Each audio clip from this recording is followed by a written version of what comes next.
Subiriye kubahereza mwiriwe canke mwaramutse bivanye naho muherereye banywanyi bacu mubana natwe makuru n'ibiganiro vya misi yose tubandanya gushikiriza kuri ino mbonesha kure yacu rino yanyu Muhuza TV. Uyu akaba ari umwanya tugiye kubageza ko amakuru agezwe ko ariko aravugwa muri kano kanya. Iyi ngiyi rero akaba ariyo nkuru iciye ku masonga aho mu bimenyesha amakuru vyandika ndetse no ku mbuga ngurukana bumenyi ngaha mu gihugu c'u Burundi. Ni amakuru tugiye kugaruka n'ubundi ku vyabaye kuri uno munsi igenekerezo ya 26 Kigarama uyu mwaka w'ibihumbi 2023 kuri uyu wa kabiri, aho hariko haraba ibirori vyo gushingurana iteka imibiri y'abantu 200 biciwe kuri Uburundi buhana na Republika Iharanira Rusangi ya Kongo. Ivyo bikaba vyarabaye mw'ijoro ryo ku munsi wa gatanu, hakaba hari kugenekerezo ya 20 mw'ijoro ry'igenekerezo ya 22 rishira igenekerezo ya 23 Kigarama uyu mwaka. Umugwi w'abagwanyi wa Red Tabara akaba ari wo wiyemereye ko wagavye ico gitero ku birindiro vy'abajejwe umutekano. Hakaba habaye inkuka y'imisa yo gusabira abantu biciwe mu ico gitero cabaye aho, ikaba yitavye kandi n'umushikiranganje w'intwaro hagati mu gihugu iterambere rusange n'umutekano Martin Niteretse, akaba ari we yari yaserukiye leta. Ariko nkuko tubibona, nkuko bitangazwa na Pacifique Nininahazwe mu vyo yatanguje abaza ikibazo ati amarira y'abarundi azohozwa nande? Nkuko nababwiye uyu munsi akaba ariho hashingurwa ba bantu 200 bahitanywe n'igitero cabaye mw'ijoro y'igenekerezo ya 23 rishira igenekerezo ya 22 rishira igenekerezo ya 23 Kigarama uyu mwaka. Igitero cemanzwe n'umuhari Red Tabara. Gusa mu nyuma Red Tabara yatangaje ko hatariyo yishe abo banyagihugu, yo ikaba ivuga ko yishe abasirikari 9 n'umupolisi, inemeza ko ubutegetsi bwo bari bwo bwarungitse inzego z'umutekano abarizo zija kwica abenegihugu kugira ngo ivyo vyose vyagirizwe umuhari Red Tabara. Nkuko vyatangajwe, leta yo yatangaje ko muri iki gitero y'isi c'iterabwoba ko cabereye ku ngo 9 kigahitana abantu 200 harimwo abana 12, harimwo 5 bari munsi y'imyaka 5, abakenyezi 3 harimwo 2 bari bibugenze hamwe n'abagabo 5 harimwo n'umupolisi yari agiye gutabara. Ni mu gihe nkuko vyatangajwe n'umuvugizi wa leta Jerome Niyonzima yavuze ko abandi 9 bakomerekeye muri ico gitero kandi bo bakaba barajanywe kwa muganga. Mu gihe rero Red Tabara yo yemeza ko ubutegetsi aribwo bwarungitse abica abanyagihugu maze kubabwira haruguru, kuko Red Tabara yo yivugira ko yishe abasirikari 9 n'umupolisi, bisigura ko Red Tabara yo yemera ko yo barishe abantu 10 muri ico gitero, mu gihe leta yo yatangaje ibitigiri vy'abantu 200 nkuko mpejeje kubabwira. Ngo ninde azokora amatohoza yigenga kugira ukuri kose kumenyekane? Se leta na Red Tabara bazoguma baterana amajambo imyaka n'imyaka bihaci? Ubwicanyi bwo ku mutumba wavugizo buhave kandi buja no mu rutonde rudahera rw'ubwicanyi buguma butikiza inganda mu gatumba. Ibi rero bikaba vyarabaye vyibutsa benshi ivyabaye n'ubundi mu gatumba muri Nyakanga umwaka w'ibihumbi 2011. Ivyabaye mu ndwi iheze mu gatumba vyibutsa benshi ubwicanyi bwo mw'ijoro ry'igenekerezo ya 18 rishira igenekerezo ya 19 Nyakanga umwaka w'ibihumbi 2011 ku kirabo Sherezami mu gatumba nyene. Ico gihe abantu 39 barishwe muri ico kirabo bacucagiwe amasase n'abantu batigeze bamenyekana neza. Bukeye n'amatohoza akozwe, Perezida Nkurunziza yagirije ubwo bwicanyi FNL leta ica irarungika umutahe mpuzamakungu wo kurondeza agatorwa amaze igihe atazwi yo anyegeye.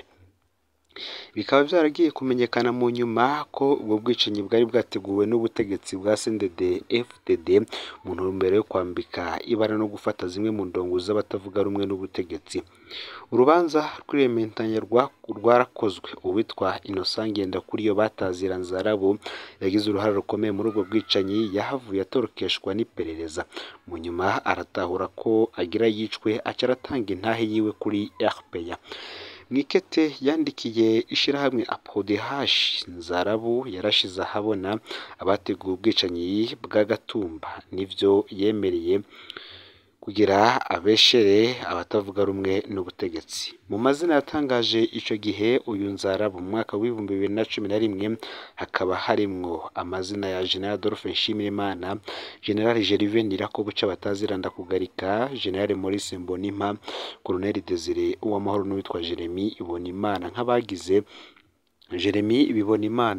nk'abagize uruhara mu bwicanyi bwo mu Gatumba. Nzarabu kandi yavuze ko iperereza ryamutumye kumvisha umuroberi yitwa Mukono ngaze gutera farumasi mu Gatumba maze bace bamucakira. Bamwe mu barokotse mu Gatumba bavuze ko abategetsi biboneye nabo ubwabo batangaje amazina y'abategetsi biboneye mu gitero ku kirabo Sherezami.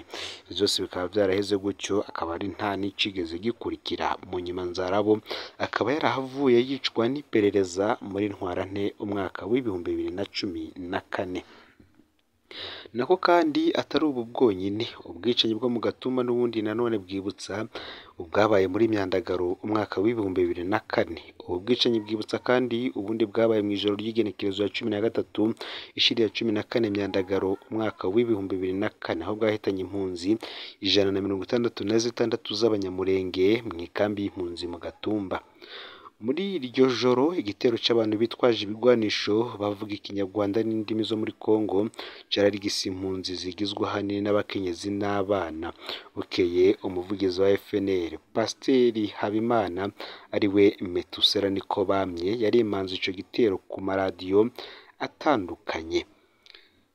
Imyaka 19 nayo ikaba iraheze atanu umuco utanzwe kuri iki gitero. Ibi bintu benshi bakabibaza uti bizokwama vyisubiriza kugeza ryari? Ese amaraso azoguma aseseka gutya atankurikizi nimwe? Nako kandi ngo hari ubudasa ku nyifato z'abaperezida mu bwicanyi bwa Gatumba, aho mu mwaka w'ibihumbi 2005 Perezida Domitien Ndayizeye ngo yarishikiye mu Gatumba gushingura abahitanywe n'ico gitero cyo kwigenekerezo ya 13 rishira igenekerezo ya 14 Myandagaro uwo mwaka w'ibihumbi 2004. Arahoza babuze yongera aremera ko utungane buzokora. Mu mwaka w'ibihumbi 2011 Perezida Nkurunziza yarasibije urugendo yari afise i New York muri ONU maze yishikira kuraba aho abanyagihugu bari biciwe. Arahoza imiryango yongera aratangaza ko ubutungane buzohana ico yise crime contre l'humanité. Muri 2023 gushingura abantu bishwe mu Gatumba mu ndwi iheze vyahuranye nuko kandi Perezida Varisito Ndayishimiye yafise igikorane cy'umuryango wiwe ushima ivy'Imana yawukoreye muri uyu mwaka w'ibihumbi 2023. Perezida Varisito Ndayishimiye ntegeye mu Gatumba akaba yarungitse umushikiranganje Marite Niteretse nawe acaja gushima Imana mu Cankuzo. Kwica abanyagihugu badashobora kwivuna, kwica abana n'abavyeyi n'ivyaha bikomeye cyane. Ababikora bose baba abo muri leta canke imigwi y'abagwanyi bakwiriye kubibazwa. Bamwe bakavuga ko kandi inzego z'u Burundi zigwaye cyane bikomeye ko hakenewe umuturama weze njyane zidahera ziguma zihekura imiryango y'u Burundi.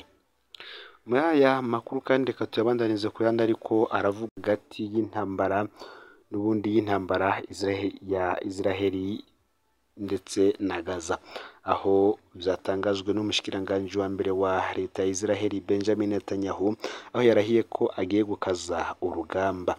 Umushikiranganje wa mbere wa Israeli Benjamin Netanyahu yavuze ko agiye kurushiriza gukomeza urugamba rwo kurwanya Hamas mu minsi iza.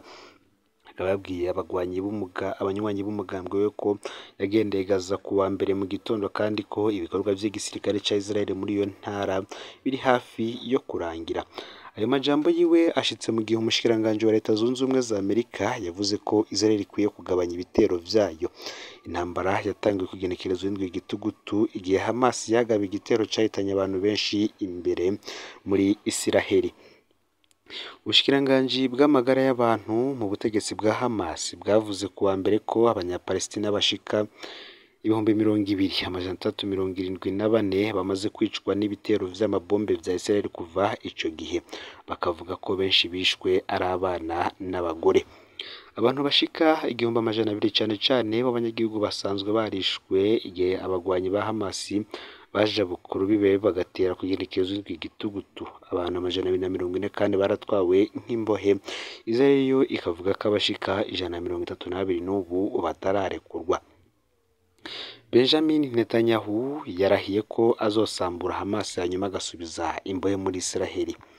Akababwiye ikoraniro ry'umugambwe wiwe wa Likud ko ingabo babonaniye i Gaza mu rugendo yagizeyo zamubwiye ko Israel yobandanya igwana gushika ku iherezo.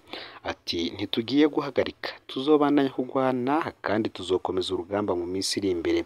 Izoba intambara ndende itimirije guhera. Mu nyuma ku wa mbere umushikiranganje wa mbere zumerewe n'inshuti z'abagizwe imbohe basaba ko ababo borekurwa buno nyene igihe ariko arashikiriza ijambo mu nama nshingamateka.